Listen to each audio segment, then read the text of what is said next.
kami bisa berhasil mencapai lebih daripada target yang disampaikan. Saat ini CIMB Niaga merupakan bank swasta terbesar kedua setelah BCA. Jadi di luar itu yang lebih besar adalah bank BUMN seperti BRI, BNI, dan Mandiri. Nah, kami sekarang ini menjadi bank yang kelima dan keenam. Kadang-kadang kelima tergantung dari sisi apa yang terbesar di Indonesia. Dari sisi kinerja, tahun 2022 kami lebih baik dari tahun yang lalu dengan ROE, ya return on equity kita juga naik, tapi CIR atau cost to income ratio turun. Ya, jadi kami bisa lebih efisien. Top line dari sisi revenue juga naik.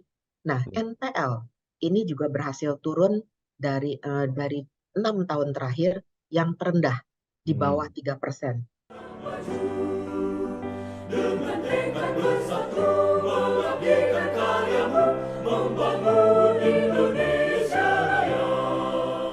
Universitas Trisakti tegak perkasa, indah menghias pesona. Nusa dan bangsa penuh bangga, bukti bakti sepanjang masa. Berkibarlah. Sama saya Bambang Satono di kanal Inspirasi untuk Bangsa. Ini juga pertama kali nulis IPB sebenarnya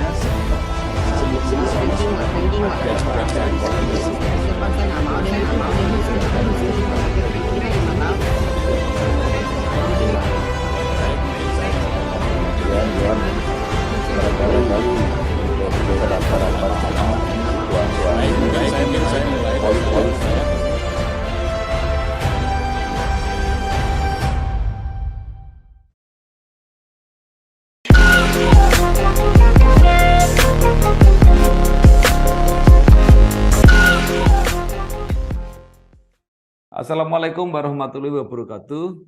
Waalaikumsalam warahmatullahi wabarakatuh. Ya, salam sejahtera untuk kita semua. Bersama saya Bambang Satono di kanal Inspirasi untuk Bangsa. Mudah-mudahan kanal ini selalu bisa memberi inspirasi, motivasi, dan edukasi. Kami sedang mempersiapkan beberapa video wawancara untuk ikut memberi makna 58 tahun Universitas Trisakti. Untuk rencana wawancara ini akan kami bukukan. Saat ini saya sudah bersama dengan salah seorang alumnus Universitas Trisakti, yaitu Ibu Dr. Gigi Lani Darmawan. Beliau saat ini adalah Presiden Direktur PT Bank CIMB Niaga. CIMB Niaga, ya. CIMB Niaga Terbuka. Beliau lahir di Kerawang 20 April 1962. Apa kabar, Bu? Baik, Pak Bambang, terima kasih banyak. Saya rada aneh nih kalau karena sekarang di perbankan, udah lama nggak pernah dengar kata dokter giginya. Iya. Baik. Nah, Ibu mungkin bisa bercerita. Ini terpaksa pengalaman dan kenangan ketika kuliah di kedokteran gigi Universitas Trisakti, lulus 85, kemudian berkarir di perbankan, mulai dari BCA, Vice President Citibank Indonesia, Consumer Banking Group Head Lipo Bank, Consumer Banking Country Head Standard Chartered Bank, ya. EVP Head of Network PT Bank Permata, Direktur Retail Bank MyBank Indonesia,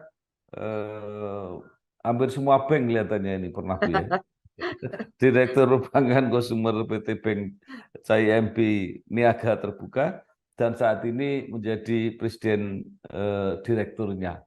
Silakan, Bu. Ya, jadi sebetulnya cita-cita awal sebetulnya jadi dokter gigi sih, Pak. Oleh sebab itu dan waktu itu juga salah satu yang terbaik itu adalah dari Trisakti. Jadi saya diterima di sana. Jadi sebetulnya cita-cita awalnya demikian. Jadi waktu itu saya rasa banyak hal yang lebih banyak positif. Saya nggak merasa ada yang negatif selama saya kuliah ya di FKG Trisakti waktu itu. Itu fun semua. Terutama juga mayoritas kebanyakan perempuan tuh kalau di kedokteran gigi. Saya nggak tahu sekarang bagaimana ya. Jadi dulu seperti itu. Jadi pertemanannya juga baik ya.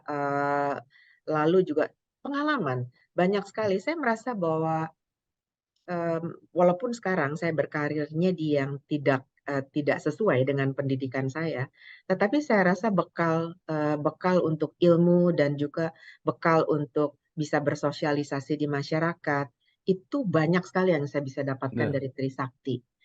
Terutama karena saya mengambil bidangnya yang medical, walaupun ya dentistry ya.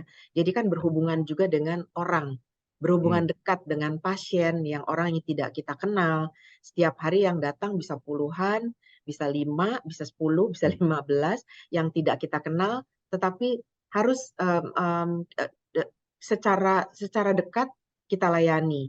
Ya, kemudian karena rata-rata yang datang itu yang sakit lah. Jadi saya ya, pikir banyak sekali pengalaman secara psikologis yang saya ambil di Trisakti, di kedokteran gigi ya, terutama ya. Kalau menurut saya ya, bukan soal akademis saja, ya, tetapi juga adalah bermasyarakat, berinteraksi dengan orang, bisa berempati ya ya, karena biasanya pasien yang dalam keadaan bukan sehat walafiat kecuali ngambil scaling atau ngebersihin karang gigi ya. ya, Jadi banyak sekali. Jadi kalau dikatakan positif apa negatif, saya nggak merasa ada negatif sih. ya, Jadi kebanyakan positif dan menurut saya berkontribusi ya supaya saya juga bisa bisa interact ya dengan lingkungan. Nah waktu itu kenapa di kedokteran gigi memang tadinya ke sana, tapi ya, pada perjalanannya agak menyimpang ya, karena pada waktu itu ada jeda sekitar 6 bulan. Karena nggak mungkin kan kalau di kedokteran tuh boleh praktek begitu saja kan. ya, Harus ada KKN-nya dulu, ya, harus ada penempatan di luar dan sebagainya. Nah waktu itu saya agak kurang beruntung ya. untuk mendapatkan penempatannya begitu. Ya sehingga sementara saya kerja dulu di perbankan. Ya, Oh, jadi keterusan, Pak. ya, Jadi ya. kira-kira singkatnya seperti itu. Dengan tekad bersatu mengabdikan karyamu, membangun Indonesia Raya. Universitas Trisakti tegak perkasa, indah menghias pesona. Nusa dan bangsa penuh bangga, bukti bakti sepanjang masa. Berkibarlah. Jadi pernah praktek nggak Bu sebagai dokter gigi? Saya pernah praktek, tetapi bukan Ya, praktek pribadi, di hmm, klinik yang pro bono, Pak. ya, Jadi klinik itu dikelola pro bono, kita nggak dibayar, ya, dan juga pasien yang datang juga nggak bayar ya, gitu. Ada kira-kira mungkin setahun lebih saya ya. praktek dan itu prakteknya itu setelah pulang kantor. Jadi Hmm, malam gitu. Cuma ya, lama-lama saya nggak bisa praktek pribadi karena belum ada izin. ya, Kemudian juga sementara pekerjaan saya di perbankan ya, semakin sibuk. Jadi ya, pada waktu itu saya terpaksa memilih. Saya mau menunggu izin praktek yang waktu itu memang terus terang saya ya, nggak tahu kapan gitu ya. Dan ya, di perbankan yang kelihatannya karir saya dihargai gitu. ya, Jadi akhirnya ya saya memutuskan ya sudahlah diperbankan ya, saja ya. gitu. Ketika memilih bekerja di perbankan itu karena memang punya apa ya Bu, semacam memang ingin di perbankan atau mula-mula karena yang tersedia memang itu. Nah ini Pak Bambang, ini kebenaran banget.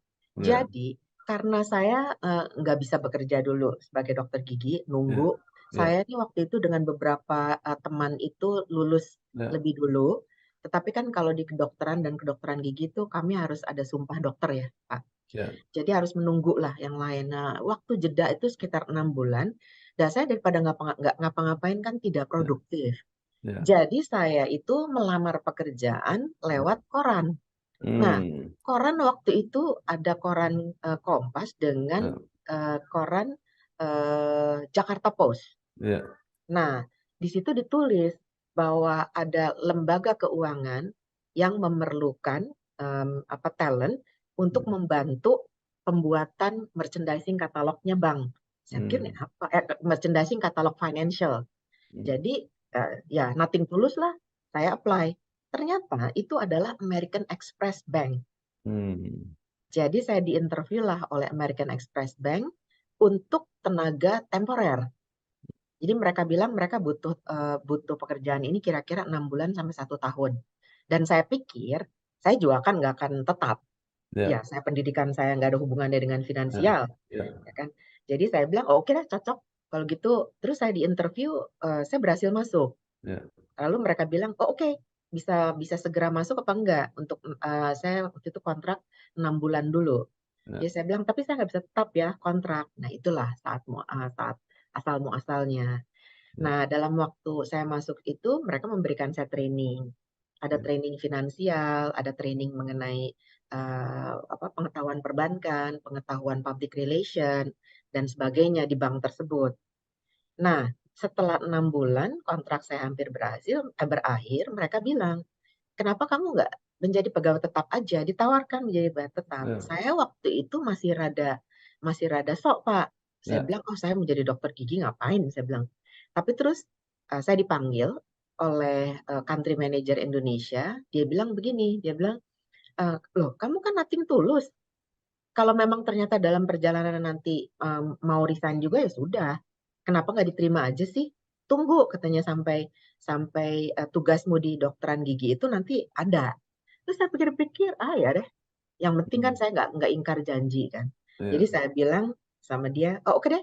Tapi saya nggak janji loh ya kalau saya nanti dapat penempatan. Saya bilang saya resign. Oke, katanya dia bilang. Jadi saya sign. ya, Ternyata penempatan saya memang nggak ada. Lalu kemudian ya, eh, ya bank tersebut saya sekitar 5 tahun di ya, American Express Bank memberikan promosi pada saya juga. Saya sempat training di berbagai negara. Terus ya itulah asal muasalnya Pak Bambang. ya, Jadi ya. saya diperbankan sejak itu.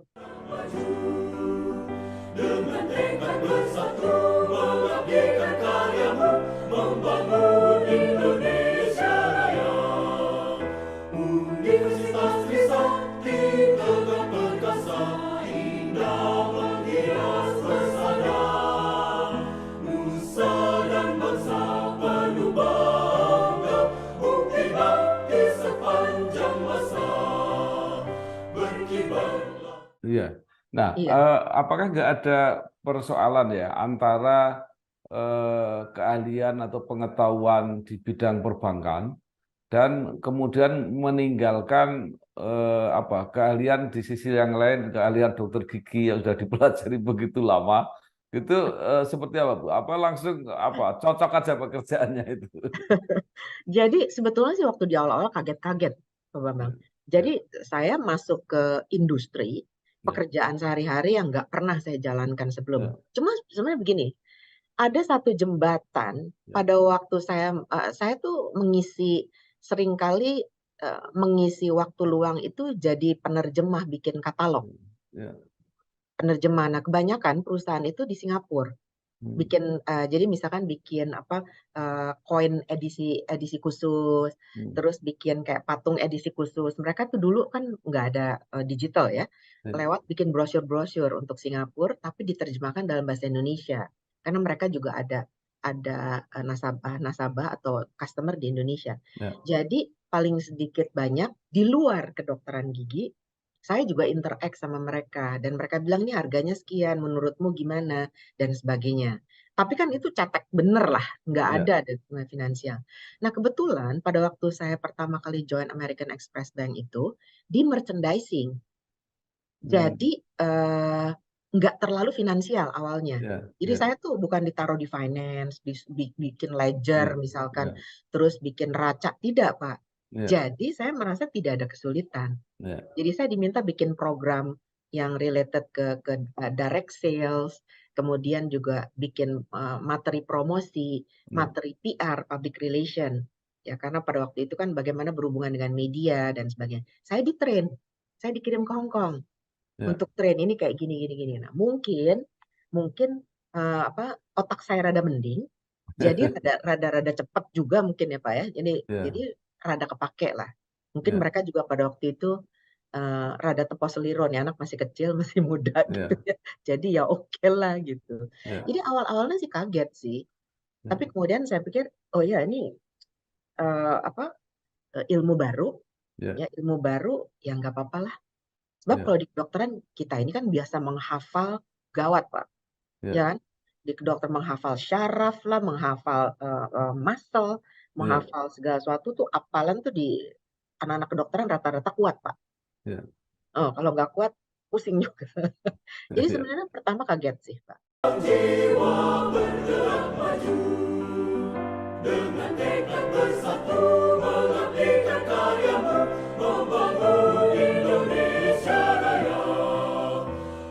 Universitas Trisakti dirgahayulah, bimbinglah seluruh putra bangun negara Pancasila wujudkan. Ya. Nah, Ibu kemudian menjalani karir yang begitu panjang, berpindah-pindah, dan kelihatannya juga naik terus jabatannya. Kan itu tidak mungkin kalau tidak masuk dan menguasai bidang itu. Kasarnya kalau nggak jagoan kan juga nggak bisa mencapai itu. Nah, itu proses itu dijalani seperti apa? Iya, nah ini juga saya rasa ini kan kadang-kadang perjalanan hidup orang juga bisa saya juga mungkin sudah ditentukan juga di atas ya. Satu, saya rasa saya juga terima kasih sekali sama orang tua saya dan juga Tuhan ngasih saya otak yang rada-rada encer. Jadi Ya, mungkin saya belajar rada cepat, Pak. ya. Yaitu satu. Kemudian juga saya pikir kalau saya untuk belajarin hal baru tuh saya punya passion memang. Hmm. Ini apa sih sebenarnya rasa keinginan tahu saya tuh seringkali besar. Jadi saya bisa lihat dari satu fase ke fase yang lain itu pasti ada hal baru. Saya tuh paling nggak bisa itu ngerjain sesuatu yang sama terus, Pak. Hmm. Jadi pasti ada terus apa lagi gitu. Hmm. Saya dari dulu ke atasan saya selalu bilang, oke, ini kayak begini bener nggak? Oh iya bener-bener. Terus apa lagi nih? Boleh nggak kayak gini? Boleh nggak gitu? Nah, apparently di perbankan perusahaan juga suka kalau ada staff itu yang nggak hitungan sama Hmm. waktu. Hmm. Ya, jadi saya pikir saya mungkin dikasih kemampuan cepat belajar, Ya. tapi kelihatannya untuk perempuan, Pak, saya dianggap cukup mau untuk ambil tantangan baru. Hmm. Jadi mungkin keberanian saya itu lumayan lah itu untuk mengambil yang baru, tapi juga kalkulatif. Jadi boleh dikatakan saya memang agak pindah-pindah, tapi kalau dilihat rentang karir saya itu 37 tahun. Hmm. Di setiap institusi rata-rata saya nggak kurang dari 3 tahun. Hmm. Bahkan ada institusi yang lebih dari 10 tahun. Saya di BCA itu lebih dari 10 tahun. Di Hmm. rata-rata yang lain kira-kira sekitar 5 tahun. Sekarang saya di CIMB sudah 7 tahun, 7,5 tahun. Jadi dan saya melihat di setiap institusi yang saya ada, itu saya belajar hal yang baru. Nah, kebetulan pada waktu saya pindah-pindah ini, tidak satu pun yang saya apply. Ya. Rata-rata saya Hmm. dipanggil oleh mereka Ya. gitu. Dipanggil, dia bilang, kenapa sih nggak join kita dan sebagainya. Kalau nggak ada tantangan baru, biasanya saya nggak ambil, Pak. Ya. Jadi boleh dikatakan sekarang saya di 15-20 tahun terakhir, itu saya Ya. cuma ambil transformation job. Hmm. Jadi saya ambil pekerjaan yang kalau oke, tujuannya apa nih? Oh, ini contoh di CIMB Niaga waktu tahun 2016 saya diminta oleh shareholders untuk gabung karena dulu itu CIMB Niaga itu corporate sama investment bank, Pak, bukan Hmm. retail. Hmm. Tapi saya punya basis keahlian ya selama 30 tahun lebih itu di retail. Nah, bank ini ingin bertransformasi menjadi retail bank. Maka saya ambil Ya. kesempatannya itu karena saya di kepala saya adalah selalu ada excitement nih, ada hal baru yang penuh tantangan. Ya. Itu yang biasanya, jadi dalam 15-20 tahun terakhir saya cuma ambil kalau ada misi gitu. Ya. Misi saya apa nih? Oh, yang ini misalkan bisnisnya rugi terus, Ya. bisa nggak kita lihat dibikin untung. Setelah saya lihat hitung-hitung, oke ini bisa. Kalau nggak bisa saya nggak ambil. Bisa. Hmm. Itu seperti itu, Pak. Jiwa bergerak maju dengan tekad bersatu mengabdikan karyamu membangun Indonesia Raya. Universitas Trisakti dirgahayulah, bimbinglah seluruh putra bangun negara Pancasila wujudkan. Ya. Nah, Ibu dengan berpindah-pindah semacam itu, eh, apa saja pengalaman yang didapat? Apakah tidak terlalu sulit untuk menyesuaikan pada kultur-kultur yang berbeda-beda? Dan tadi Ibu sudah mengatakan memilih yang ada tantangan, ada transformasi, tapi ada nggak motivasi tentu mencari posisi yang lebih baik dan mungkin termasuk juga income yang lebih baik. Sejujurnya pasti ada lah Pak ya. Ya, ya, Pada waktu ditawarkan pekerjaan baru, biasanya otomatis mereka ya, juga menawarkan paket yang lebih bagus lah. ya, ya, Saya rasa itu normal. Biasanya mereka menawarkan secara finansial lebih baik, ya, secara compensation lebih bagus, dan secara coverage itu ya, biasanya lebih besar. Jadi kalau saya pikir sih mungkin para pemilik perusahaan dan atau shareholders yang mempekerjakan saya juga itu lebih banyak melihat track record saya di market ya, ya. Yang pasti bukan track record di kedokteran gigi sih Pak, di ya, perbankan. ya, Terus culture. Nah, ini juga satu hal yang menarik. Mungkin em, adaptasi saya juga bisa bisa lebih gampang ya, karena saya lihat dari satu perusahaan ke perusahaan lain, walaupun semuanya bank, itu values, culture, objektifnya beda-beda semua, Pak. hmm, Itu udah pasti banget, beda-beda semuanya. Satu dengan yang lain saya lihat kembali tidak ada yang sama. Nah, satu adalah tentu aja saya sendiri bisa beradaptasi, tetapi sebagian dari perusahaan juga memberikan misi untuk merubah culture. Nah, ini yang selalu saya analisa dulu seperti apa sih perubahannya. Jadi practically semua program itu saya desain berdasarkan individual, kebutuhan ya, individual. Jadi tidak sama gitu, Pak. Jadi yang pasti adalah objektif memang harus jelas. Kalau enggak saya nggak akan ya, terima pekerjaannya. Jadi ya, apa yang menjadi kemudian juga milestone.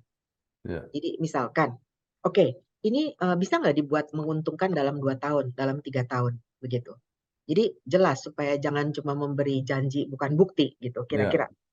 Ya, jadi lalu saya juga bukan orang yang percaya sama tim hanya kepada tim yang udah lama. ya, Banyak orang ini nih di beberapa interview dengan beberapa people management team yang dengan saya adalah saya nggak pernah membawa gerbong. hmm, Waktu saya pindah, kan biasanya orang ya, kecenderungan untuk timnya dibawa supaya lebih enak. ya, ya, Itu saya nggak pernah, Pak. ya, Saya pasti sendiri. Nah, di dalam yang selalu saya usahakan adalah bagaimana membawa gerbong yang udah ada di dalam itu ya, untuk bisa mengikuti objektif perusahaan yang diamanatkan kepada saya. ya, Ya, dan juga tentu saja saya juga periksa ya, melakukan pendekatan kepada tim yang ada mengenai positif, negatif dan sebagainya sehingga program itu dirancang accordingly lah, hmm, sesuai dengan keadaan. Nah, di dalam perjalanannya pasti ada satu dua talent baru, ya, not necessarily adalah tim saya, tetapi dari luar ya satu dua. Tapi mayoritas itu prinsip saya adalah selalu harus bertumbuh berkembang menjadi lebih baik dengan tim yang ada di dalam. hmm, Walaupun terus terang itu yang paling challenging, ya, apalagi jika kita harus merubah mindset. ya. Nah, itu tuh paling challenging. Diseruduk celeng diuber anjing, Pak. Jiwa bergerak maju dengan tekad bersatu mengabdikan karyamu membangun Indonesia Raya. Universitas Trisakti Dirgahayulah, bimbinglah seluruh putra bangun negara Pancasila wujudkan. Iya, baik, luar biasa. Bapak berkarir di IP ini hampir 28 tahun atau hampir 30 tahun ya, Iya, pengalaman betul. internasional maupun nasional. Iya. Nah, itu mungkin bisa cerita Pak, perbedaan dan persamaan operasi di Indonesia maupun di luar negeri, atau mungkin pelajaran-pelajaran yang terjadi di banyak negara yang bermanfaat untuk di Indonesia? Oh, banyak sekali sebetulnya Pak. Jadi kita nih orang Indonesia. Orang Indonesia tuh pada umumnya mempunyai kecerdasan di atas rata-rata dari teman-teman yang ada di luar negeri. Itu pada umumnya ya Pak ya, saya bilang. Jadi secara teknologi, technical, ya we are good. Banding sama mereka, ya comparable lah sama orang-orang lulusan dari manapun juga. Ya. Yang menjadi masalah memang kadang-kadang kita attitude, bukan attitude ya. Ya mungkin attitude atau bagaimana kita. Luar biasa. Nah, Bu, saya melihat sangat apa ya, atau mungkin saya yang ketinggalan, sangat jarang yang perempuan sampai di posisi paling puncak di perbankan. Tapi dulu juga pernah ketika masih Bank Niaga itu kan pernah Tsunami. mayoritas pimpinan sampai karyawan itu kan perempuan. Apakah kultur itu Perempuan. yang dibawa sampai sekarang gitu? Saya rasa enggak sih. Sebenarnya begini, di setiap perusahaan sekarang, termasuk di pemerintahan juga kan, Ya, diversity and ya, inclusion ya, itu selalu ada. Kami juga di ya, CIMB Niaga juga mengedepankan itu, tetapi pada dasarnya adalah harus fair. Saya sendiri bilang kepada shareholders juga bahwa saya sebetulnya tidak setuju apabila kesetaraan gender itu semata-mata karena gender.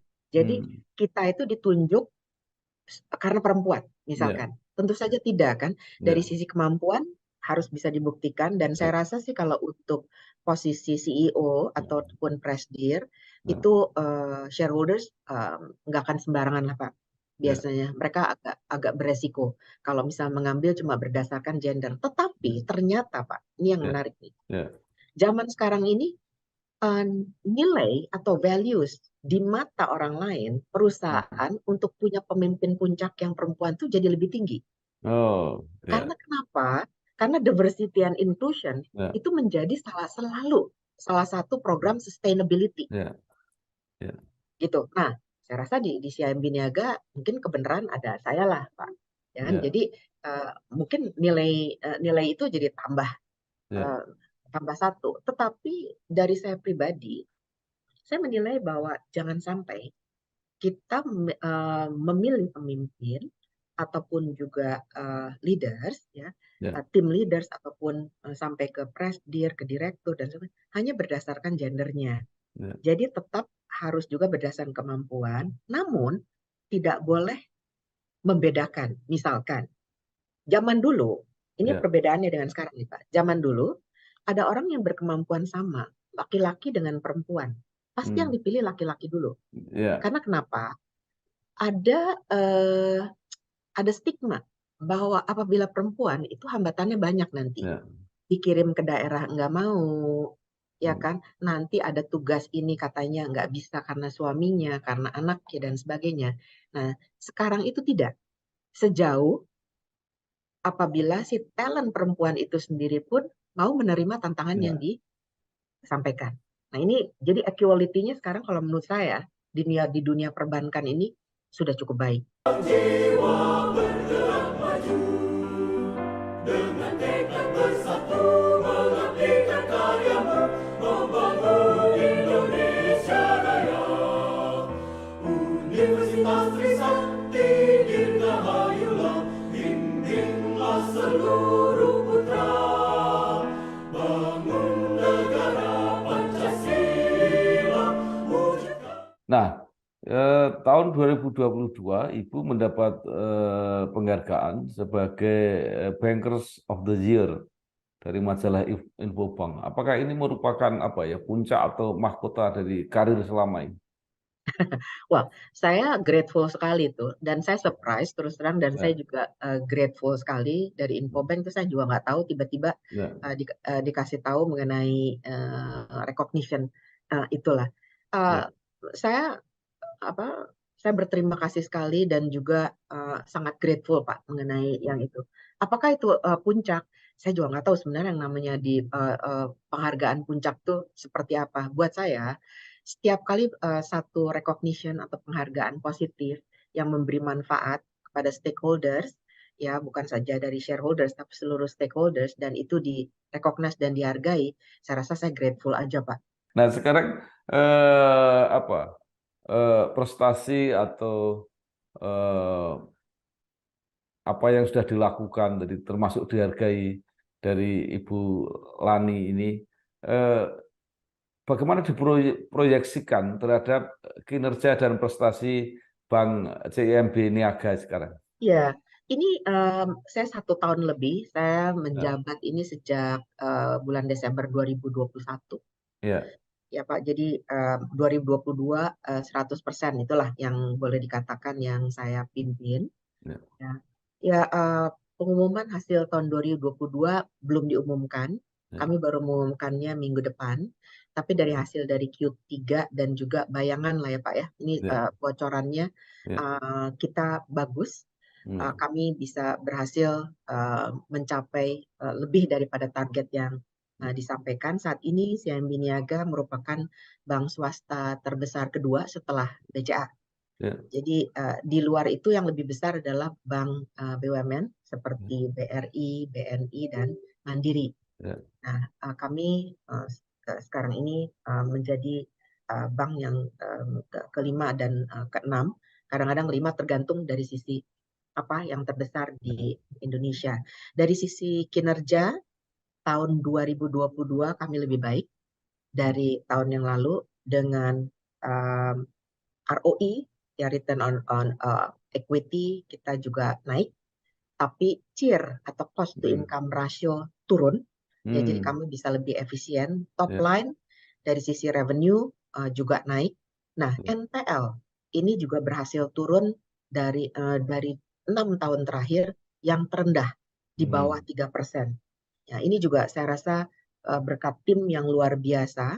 Dan juga satu hal adalah tahun ini pinjaman atau loan itu bisa juga bisa tumbuh sekitar 9,5%.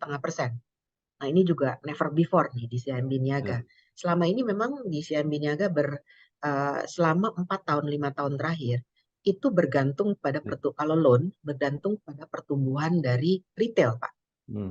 Ya, memang tadi yang saya sampaikan bahwa misi saya di CIMB Niaga adalah menjadikan CIMB Niaga bank yang dilihat dari sisi retail dan UKM. ya, Nah, ini yang berhasil saya rasa dibangun sejak saya join tahun 2016 ya, dengan porsi retail yang sangat kecil pada waktu itu. Tapi sekarang porsi retail sudah jauh lebih besar, di atas 50 triliun. Jadi dulu saya join itu sekitar 15 sampai 17 triliun, Pak. Nah, ini saya rasa tapi ini memang misi yang diberikan kepada saya pada waktu itu. Dunia kini sudah berbeda, begitu juga artinya menjadi kaya. Kesempatan belajar dan melihat dunia baik-baik ya di sana. saat ini adalah milik lebih banyak keluarga. Atau kita beli rumah aja di sana. Bisa menikmati pengalaman-pengalaman baru adalah kekayaan yang sesungguhnya. Seperti pengalaman mudahnya pembukaan rekening anggota keluarga di Singapura dari mana saja. Nanti kamu di Singapura, tinggal ke banknya aja ya. Oke, Dan.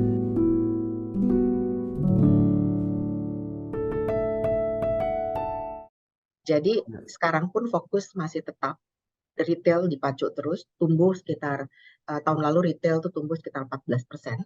Ya, kemudian terdiri dari kebanyakan adalah KPR, kemudian KKB atau KPM untuk mobil dan sebagainya. Ada kartu kredit juga, ada personal loan atau KTA juga. Lalu UKM juga tumbuh 10% tahun lalu.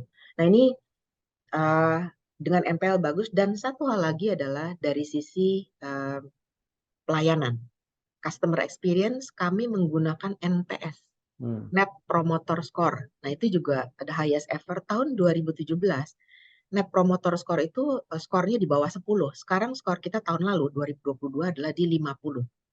Jadi itu peningkatan dari sisi service, dan ini peningkatan penilaian ini dilakukan oleh pihak ketiga, Pak, bukan oleh internal. NPS itu oleh pihak ketiga.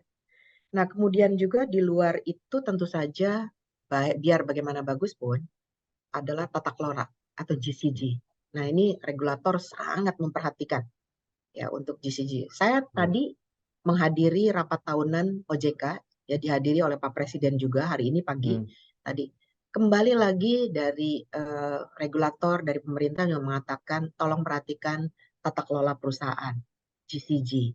Ya, saat ini di top 20 ASEAN scorecard itu selalu Indonesia nggak masuk. Tapi tahun 2022 yang lalu, akhirnya ada perusahaan Indonesia, yaitu CIMB Niaga, Pak, di top 20. Jadi top 20 ASEAN scorecard, ACGC, Ya. itu akhirnya ada perusahaan Indonesia, yaitu kami. Kalau di Indonesia, CIMB Niaga udah di top 3.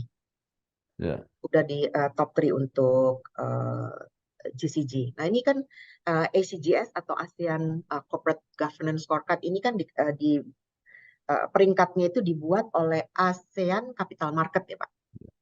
Ya, itu penilaiannya banyak banget, rada rumit ternyata, Ya. yaitu mengenai balance antara pemegang saham dengan pengelola seperti kami di board, lalu perilaku, kesetaraan perilaku itu juga masuk, kemudian juga peran dari semua stakeholders dan sebagainya, banyak sekali parameter yang mereka lakukan. Jadi saya pikir tujuan saya adalah waktu kita sukses, mencapai target sesuai dengan harapan pemerintah, berkontribusi juga ya terhadap masyarakat, tetapi harus dengan cara yang benar. Saya selalu, kalau setiap pesan saya kepada tim di CIMB Niaga selalu adalah kita harus sukses, tapi sukses dengan mulia. Ya, artinya tata kelolanya bagus, punya integriti, semua tumbuh dengan integritas dan accountability yang baik. Tapi tetap nasabah bahagia, yaitu dengan NPS tadi itu. Ya. Dan kami juga menerapkan barometer, ya survei setahun 2 kali untuk mengukur apakah staff juga bahagia. Nah, kami juga menggunakan international index, Pak, dari pihak ketiga, yaitu OHI namanya, Organizational Health Index. Nah, itu OHI ini diperbandingkan bukan hanya di Indonesia, tapi di seluruh dunia. Nah, OHI score kami itu lumayan, 86 out of 100. Jadi harusnya prinsip saya adalah kita bertumbuh, kita sukses dengan mulia, tetapi juga kalau misalkan stafnya mayoritas tidak bahagia, kita nggak mungkin sukses. Kalau stafnya semuanya bahagia, pasti sukses, Pak. Ya.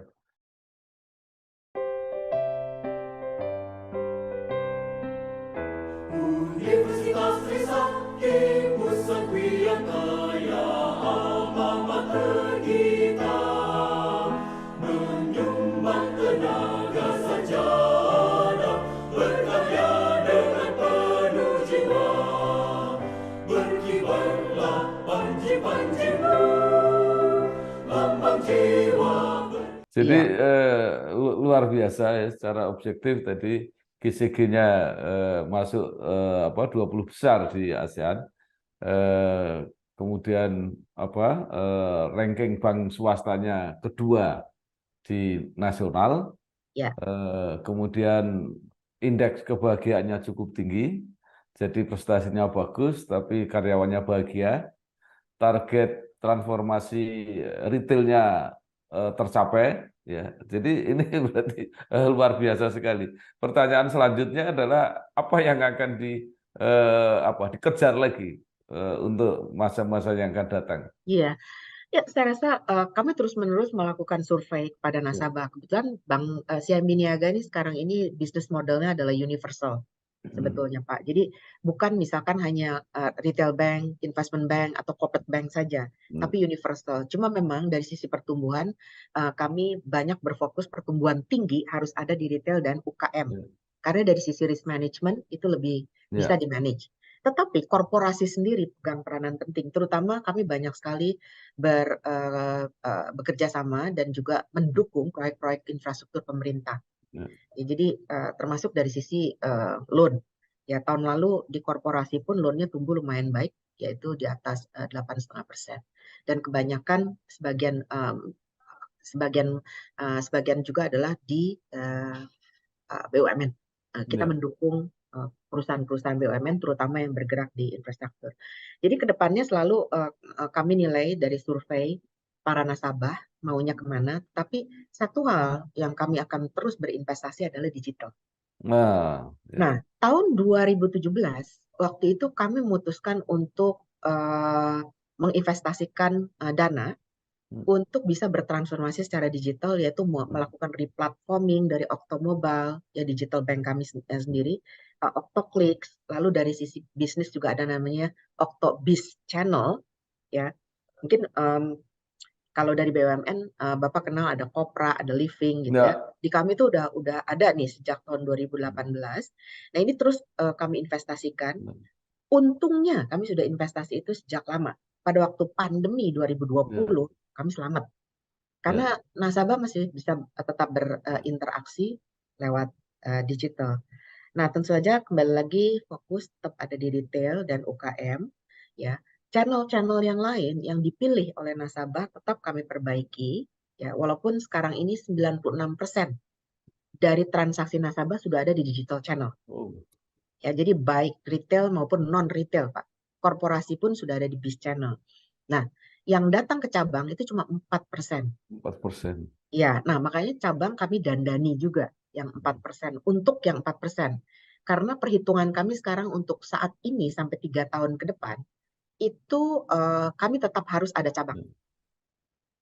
Dan untuk CIMB Niaga, cabang minimum 300 sampai 325 cabang, dan kami pertahankan terus. Nah, tetapi cabang ini juga kami perbaiki terus, mulai dari penampilan, layout, dan sebagainya sesuai dengan perkembangan dari minat nasabah dan juga zaman lah, Pak. Kira-kira begitu. Kemudian fokus kami yang lain juga adalah dari sisi syariah.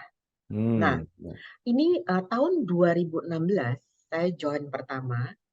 Ini saya yang bawa syariah first ke CIMB Niaga. Kenapa?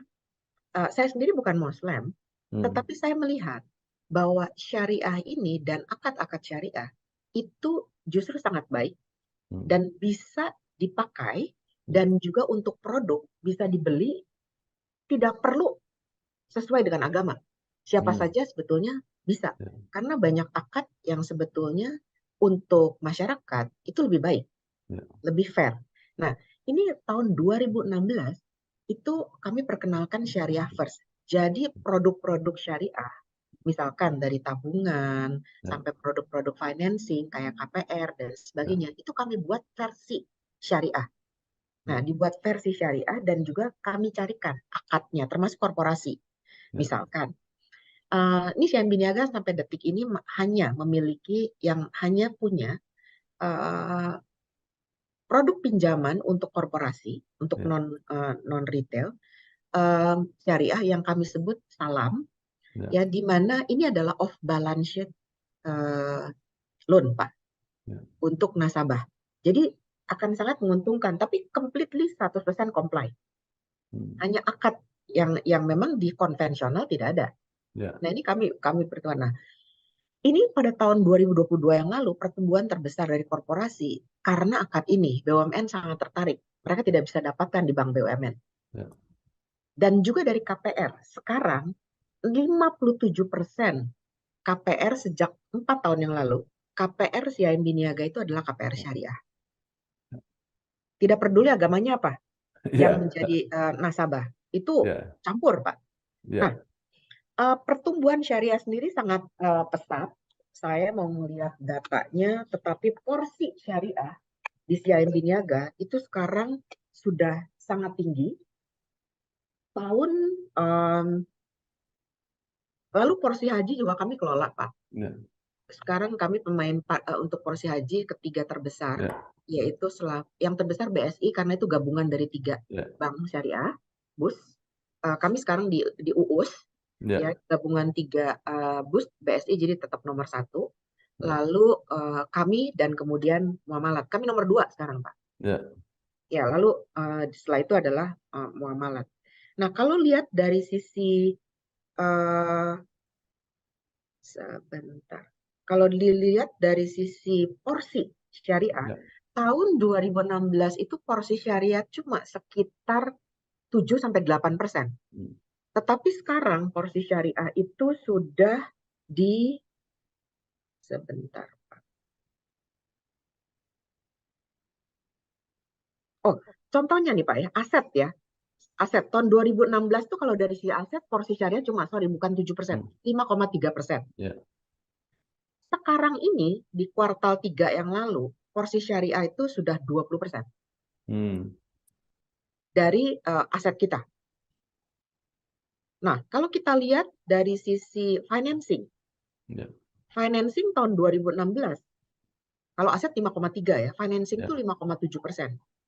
Sekarang porsi financing itu sudah di 24%. Jadi pertumbuhannya memang pesat sekali. Ya. Itu high double digit setiap tahunnya.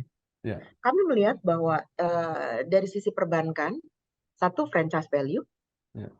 Yang kedua, saya sih gampang Pak. Saya ngelihat berantemannya di syariah lebih gampang. Ya, ya, Gitu betul. ya. Nah, Karena saingannya lebih dikit Pak. dengan tekad bersatu mengabdikan karyamu membangun Indonesia Raya.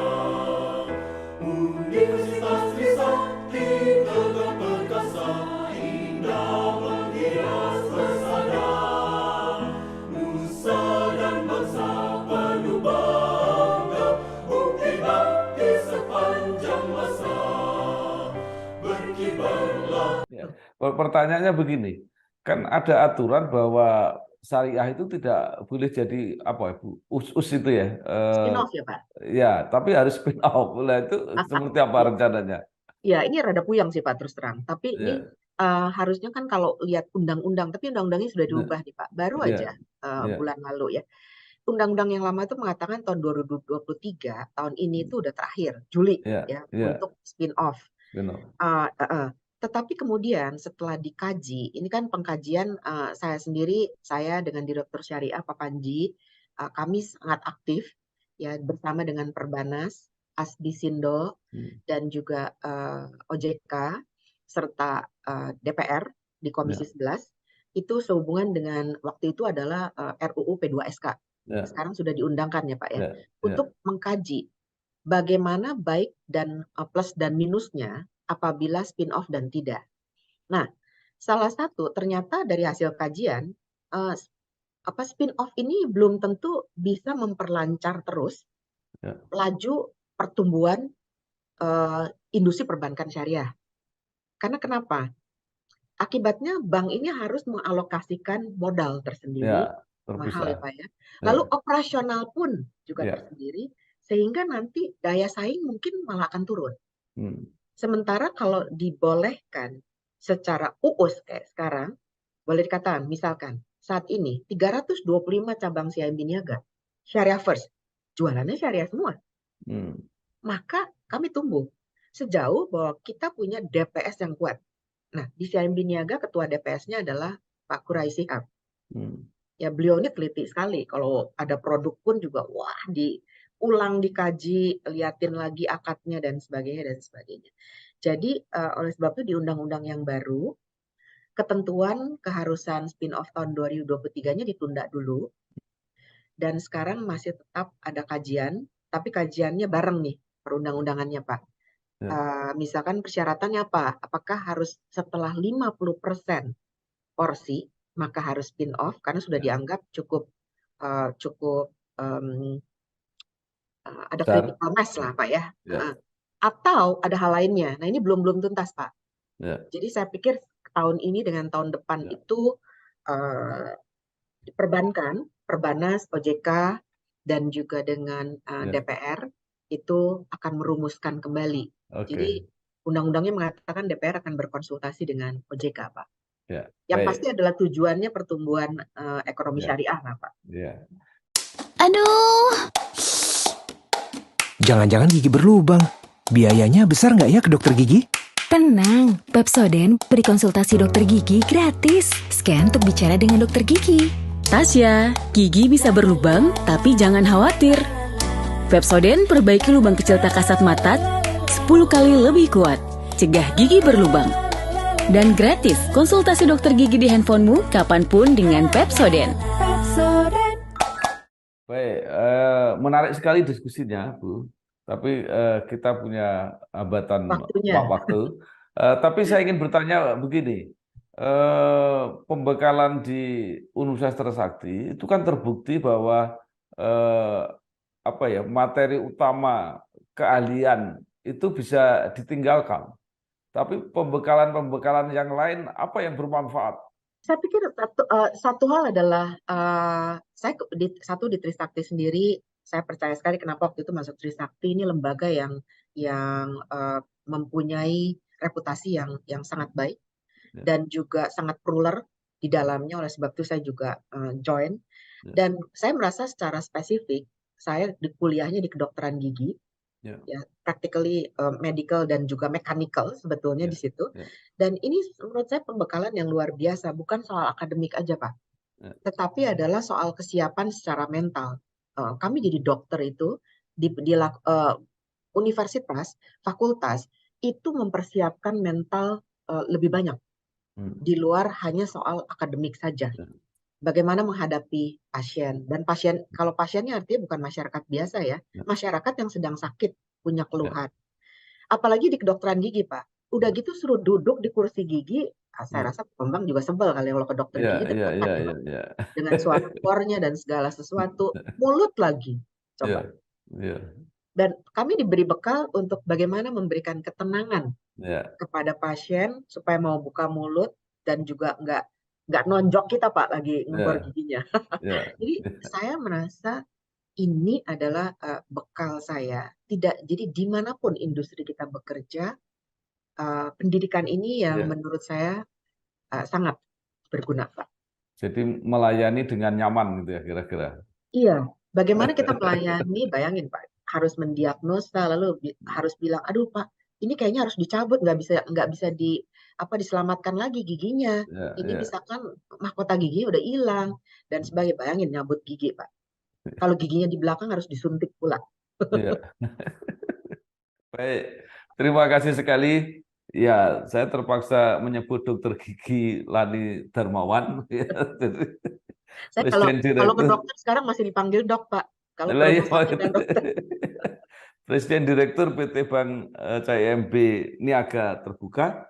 Banyak sekali saya kira diskusi yang mungkin terutama bagi saya, banyak orang-orang awam ini yang tidak mengerti, tapi jadi lebih paham ya tentang bagaimana posisi bank swasta yang punya reputasi yang tinggi, apalagi juga mengelola unit syariah yang ternyata juga bisa berkembang dan bisa menjadi alternatif sistem perbankan yang lebih baik dan lebih fair. Ini juga saya kira pengetahuan yang luar biasa dan mudah-mudahan bermanfaat juga bagi para generasi muda yang sekarang belajar. Jangan khawatir bahwa pembekalan akademis itu bukan satu-satunya harapan, tetapi pembekalan-pembekalan karakter dan lain-lain selama kuliah itu kadang-kadang juga akan membantu ketika berkarir.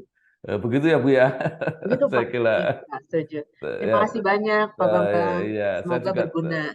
Terima kasih.